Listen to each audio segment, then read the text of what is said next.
आपण मुलांना आवर म्हणतो, पण कधी त्यामागचं कारण सांगितलं आहे का? आजची ही गोष्ट नक्की ऐका आणि मुलांनाही ऐकवा.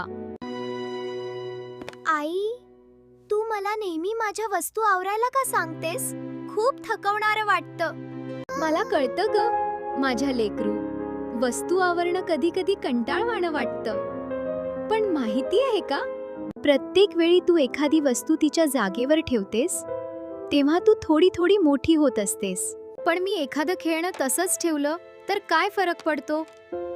खूप फरक पडतो.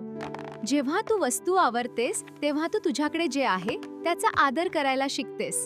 तू दाखवतेस की तू तुझ्या वस्तूंची काळजी घेऊ शकतेस, जशी तू स्वतःची घेतेस.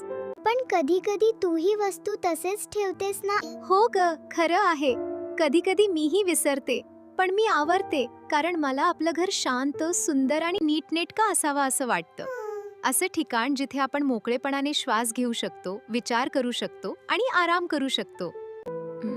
आणि जर मी आवरलं नाही तर तू रागावशील. मी रागावणार नाही, पण मला थोडं वाईट वाटेल कारण मला तू जबाबदार व्यक्ती व्हावी असं वाटतं. आणि वस्तू आवरणं हे स्वावलंबनाकडे जाणारं पहिलं पाऊल आहे. म्हणजे मी वस्तू आवरले तर मी जास्त स्ट्रॉंग आणि ऑर्गनाइज्ड होईन. अगदी बरोबर. प्रत्येक वेळी तू खेळणं, पुस्तक किंवा कपडे जागेवर ठेवतेस तेव्हा तू स्वतःला व्यवस्थित ठेवायला शिकतेस. आपल्या जागेचा आदर करतेस आणि इतरांचाही विचार करतेस. ठीक आहे, मग मी आता मोठ्यांसारखी आवरायला सुरुवात करते. आणि मला नेहमीप्रमाणे तुझा अभिमान वाटेल.